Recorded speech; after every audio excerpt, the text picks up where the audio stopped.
शिवसमारम्भा शङ्कराचार्यमध्यमाम् अस्मदाचार्यपर्यन्तां वन्दे गुरुपरम्पराम्.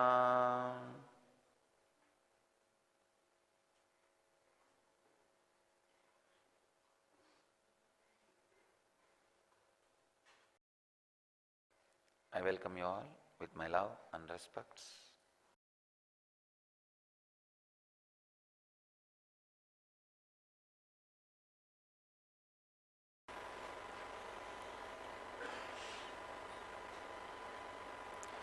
Today's subject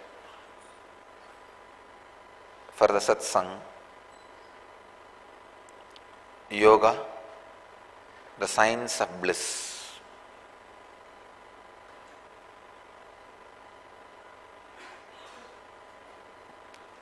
Yoga is not just path of bliss, it is science of bliss. Please understand.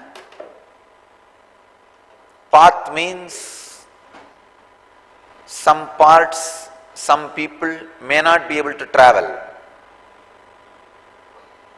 Science means equal, reproducible on every person. Every possible mental and physical setup can experience. Only then it is science. Maybe a little bit of education and preparation is necessary for you to experience. Other than that, no other prerequisites, no other reason can be given.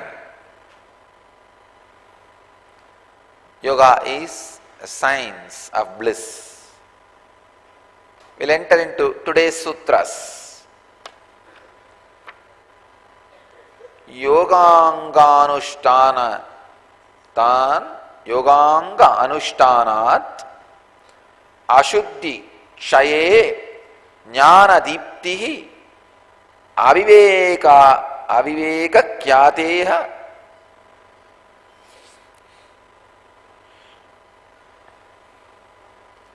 Yoga anga anushthanat asuddhi kshaye jnana deepti aviveka kyate.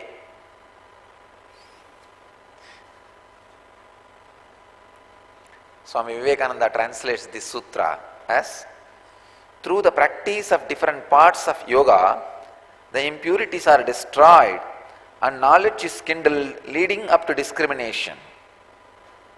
Swami Prabhavananda translates as soon as all impurities have been removed by the practice of spiritual disciplines, the limbs of yoga, a man's spiritual vision, opens to the light-giving knowledge of the Atman.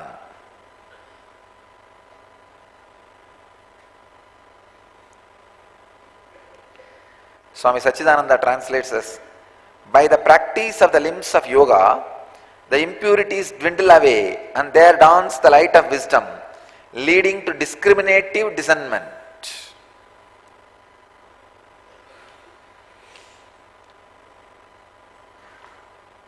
Again in this science, Patanjali emphasizes in the sutra. The sutra is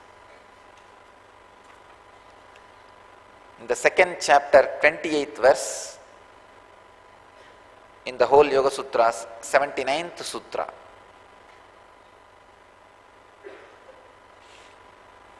Again Patanjali emphasizes in the sutra, practicing all the limbs of yoga. Yama, Niyama, Pranayama, Asana, of course, third is Asana.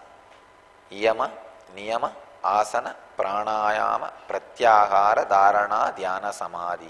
These are the 8 limbs of yoga. Patanjali emphasizes in the sutra the practice. The biggest problem for the spiritual seekers is go on accumulating, acquiring knowledge, because it gives you so much of excitement, and never practice. Really, I am telling you. Why do you think most of you pay so much money and come and sit here? Because you know you will never practice in your house. See, all of you know, whatever you are hearing in the Inner Awakening is already in the YouTube free. More than what you will hear in these 21 days is available. In the 21 days, all 21 days put together, you will never get to hear 800 hours sessions from me. And 800 hours sessions are already in the YouTube. And nothing new or more I can say other than what I said in 800 hours spread over 8 years. Then why all of you are here? You all know this big problem. You tried, nothing works. At the most, you try to do some practice for 3 days. Maximum 4th day, 5th day. What about you? Even I can't do anything. As long as that biomemory is there, human biomemory, it has to be elevated, trained, and put to practice by an elevated biomemory, experienced biomemory. No other way. Nothing can work, nothing can help. Patanjali is dealing with one of the biggest problem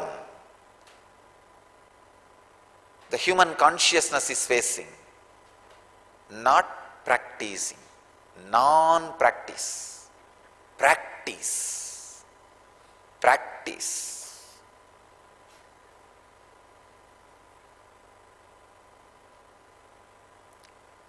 End of Bhagavatam, there is a very beautiful commentary for Bhagavatam. Somebody asks the Bhagavatakara, Sugabrahma, is there, see, you describe thousands of auspiciousness happens when an incarnation happens on the planet Earth around him. Is there one bad thing, one thing can go wrong? Not even one bad thing can happen, not even one thing can go wrong. Is there any possibility? Can you describe? Then Bhagavatakara takes a lot of time and then suddenly wakes up and says, yes, one thing can go wrong. All the rishis got curious. What can go wrong around an incarnation? Come on, tell us. He says, because of his abhayam and sharanam and aishwaryam, people can become lazy, take him for granted, and not establish themselves in the truth and suffer after he leaves the body, which happened to the Yadava community. Understand? Whole Dwarka, Yadavas, they all were in ecstasy when Krishna was in the body. But unfortunately, the abhayam, sharanam and aishwaryam, the abhayam, the refuge he gives, and sharanam, the moment you touch his feet, any problem you have disappears and dissolves. So you don't understand the problems can haunt you. The problems never look as problems as long as his sharanam is there. You are at his sharana, at his feet. And aishwaryam, the joy and the abundance in the inner world and the outer world which he radiates, you lose yourself into it. Unfortunately, if you have not established yourself in that by the proper practice, it's like a huge river flowing. Incarnation is a huge river. But During the rainy season itself, make a small canal and make a tank inside your own land.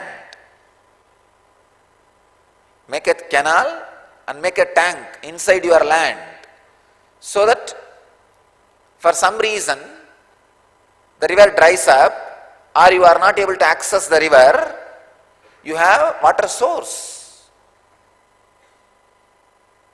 Of course, I am going to be in the body for a long time. That is true. But who knows, you are going to be in the body and around me. So the moment you have the connection, you have the time, opportunity, establish yourself. That is the reason I insist on this morning sadhana. Creating intense yogic body, an intense Vedic mind. Even if you are not there tomorrow here, you should not feel that you lost one day. The best thing you can achieve in one day, you achieve it by the morning sadhana. So your accounts is clear. No, I have not lost anything. So imbibe, fill yourself with that energy through the practice. So you don't feel you lost time, you wasted time.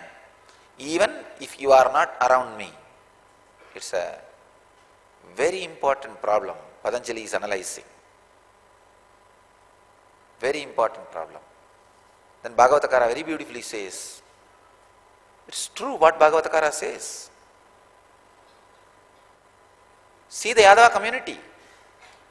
The Abhayam, Sharanam, Aishwaryam, in that three they are lost.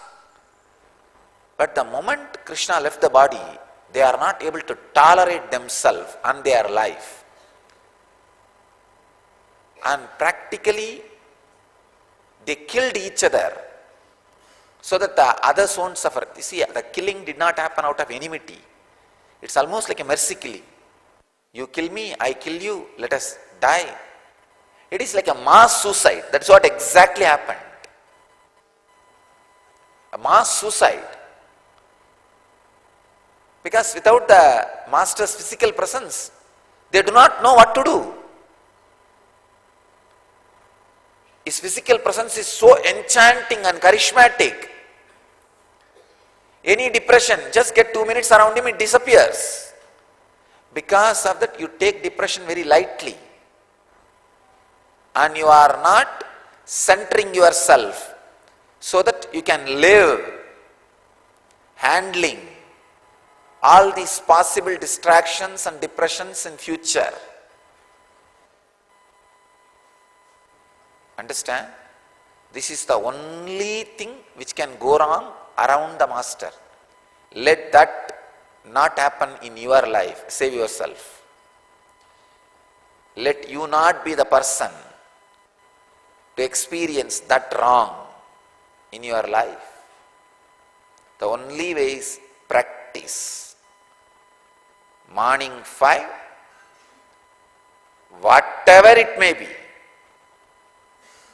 be there in the Akada for yoga. And bend your body, twist your body, prepare it for the Kundalini awakening. Then, sitting in the presence and receiving this intense bliss dose for the day. This should become part of the life for all the people, all our devotees and disciples around the world. One session a day, one sadhana session a day. One sadhana session means morning. Of course, if not in the morning, for other countries, in the evening. Because many country people are saying that they are able to watch live in the evening. So keep evening. The heavy yoga to create yogic body and Pratyaksha Pada Puja. Sit in a complete unclutched feeling connected way, unclutched from what is outer world, feeling connected with what is inner. Sit. That is what I can say as Upanishad, the ultimate sitting. Just unclutching or just feeling connected is only two different parts. Unclutching from the unnecessary things, feeling connected to the highest possibility. This is what I call Upanishad.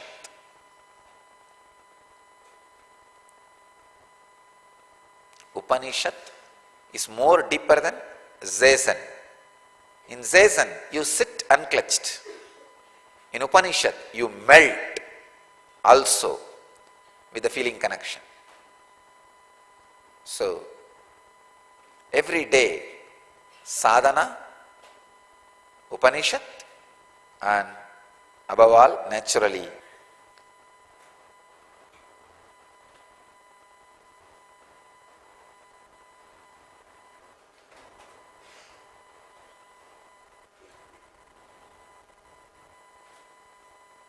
the intense, inspiring words from the Master. So understand,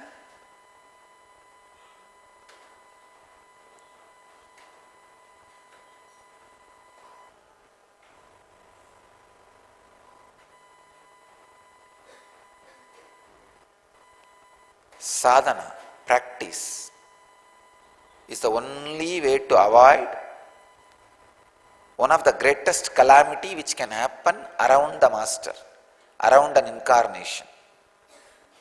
No other calamity is possible around the Master. I tell you, nothing else can be a calamity. I can tell you even the present calamities are created by the people who never did sadhana, who are never doing sadhana. That's the main problem. Then naturally you yourself will feel, oh, so many years I am here, what have I achieved? Others also will ask, so many years you are here, what have you achieved? I will also ask, so many years you are here, what have you achieved? Then falling into the suffering. That suffering becomes hatred. You vomit it on everybody. Understand? Practice. Sadhana. Other than practicing, anything you do is reading it's like reading a menu card in the hotel. Oh, 25 menu cards you read and now you are happy, come back. Your hunger is going to disappear. Maybe you will be feeling as if your hunger disappeared because of the food smell and reading about the menu and visualizing it and coming out. That is why in Vedic tradition we say, ghosts feel satisfied just by the smell and fantasizing. If you are satisfied with the smell and fantasy and the menu card, you are a ghost. You are ghost.